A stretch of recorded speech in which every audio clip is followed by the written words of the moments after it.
Pour la France, la nouvelle année peut et doit être l'année de la sérénité, de la confiance et de l'ardeur. L'année de la sérénité, car il n'y a pour nous actuellement ni angoisse au-dedans, ni combat au-dehors. Certes, comme nous sommes un peuple très vivant, en plein essor de progrès, mais s'obligeant lui-même à avancer en bon ordre, nous avons dans l'ensemble des difficultés à vaincre et dans le détail des désirs qui ne sont pas encore comblés. Mais les troubles profonds qui nous étreignaient naguère, confusion politique permanente, faillite imminente, subversion menaçante, ne sont plus que de mauvais souvenirs, à moins même qu'on les ait oubliés. En fait, nous sommes établis sur des institutions stables et qui viennent d'être confirmées, sur des finances et une économie assainie de fond en comble, sur une défense nationale dont ceux qui ont à l'assurer ne s'occupent pas d'autre chose. En outre, si dans le monde, les hégémonies rivales mettent nombre de peuples en état de pénible tension, si d'effrayants moyens de destruction entretiennent les inquiétudes, si 4 des 5 puissances mondiales sont impliquées directement ou indirectement dans des conflits divers, et notamment dans celui qui sévit en Asie, nous ne sommes, nous, engagés nulle part, et nous faisons le nécessaire pour que, le cas échéant, nous ne soyons pas intégrés dans une guerre qui ne serait pas la nôtre. L'année de la confiance, car ce que nous avons récemment réalisé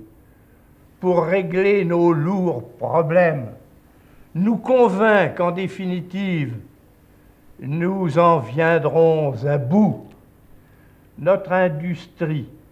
montre en ce moment même qu'elle est, sans protectionnisme et sans inflation, capable de se transformer en fait d'organisation, de concentration, de productivité pour faire face à tous les risques de la concurrence internationale. Ce qui est fait et ce qui est en cours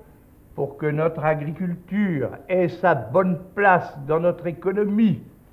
que ses exploitations, ses productions, ses marchés s'adaptent aux exigences nouvelles, pour que ceux qui en font leur vocation ne voient pas leurs conditions d'existence désavantagées, nous prouve que nous y parviendrons, ayant, comme nous l'avons fait, bâti tant et tant d'écoles, de collèges, de lycées, d'universités, recruté autant de maîtres, entamé de si larges et profondes réformes de l'enseignement. Nous sommes certains dorénavant de réussir notre immense entreprise d'éducation nationale au terme d'une année qui fut celle de notre fusée Diamant, de nos premiers satellites, des succès de nos savants, notamment dans le domaine de la biologie moléculaire, du classement de notre procédé de télévision en couleur au premier rang du concours mondial. Nous sommes fondés à attendre beaucoup de nos recherches scientifiques et techniques, puisque nous avons en 1965 construit 410 000 logements, installé 210 000 nouveaux postes téléphoniques, allongé nos autoroutes de 176 km, implanté dans toutes nos régions quelques 500 usines de plus, c'est que nous sommes en bonne voie pour doter notre pays de l'équipement économique et social qu'il lui faut. Enfin, notre expansion étant à l'heure qu'il est partie pour un bond en avant, nous avons toute raison de compter qu'au cours des 12 mois qui viennent, et suivant ce qu'indique notre plan, le niveau de vie des Français s'élèvera de 4%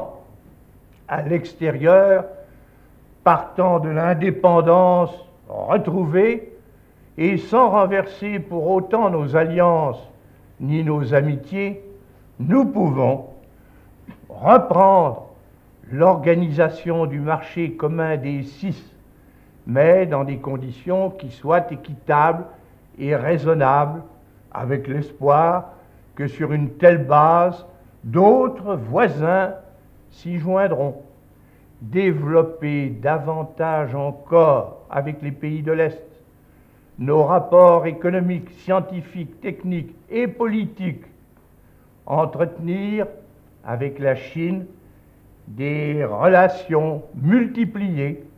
resserrer les liens d'amicale coopération que nous tissons entre notre peuple et ceux d'Afrique, d'Orient, d'Asie, d'Amérique latine. L'année de l'ardeur, car c'en est fini des doutes, des tâtonnements, des renoncements, tout en nous gardant de céder à l'illusion et à l'outrecuidance. Nous savons maintenant qu'il y a dans nos têtes, dans nos cœurs et dans nos mains tout ce qu'il faut pour que la France parcourt une étape décisive de son progrès, pour qu'elle apporte plus de justice encore dans la répartition entre tous ses enfants du produit du travail national, pour qu'elle exerce au milieu des nations, comme c'est son génie de le faire, une action exemplaire de compréhension et de paix. Après un siècle où nous avons subi tant d'épreuves, où nous avons manqué tant d'occasions, où nous avons accumulé tant de retard, voici qu'enfin, en mettant en œuvre un État stable et efficace, en nous servant à fond de nos moyens,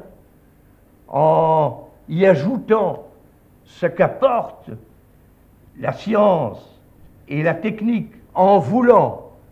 que notre peuple soit un bon compagnon pour tout autre pays du monde, nous sommes sans doute en train d'accomplir une des plus fécondes et réelles réussites de notre histoire. Française, Français, c'est donc dans la sérénité, dans la confiance et dans l'ardeur que j'adresse à chacune, à chacun de vous, mes meilleurs vœux pour 1966, et que tous ensemble, nous souhaitons une bonne année à la France. Vive la République, vive la France!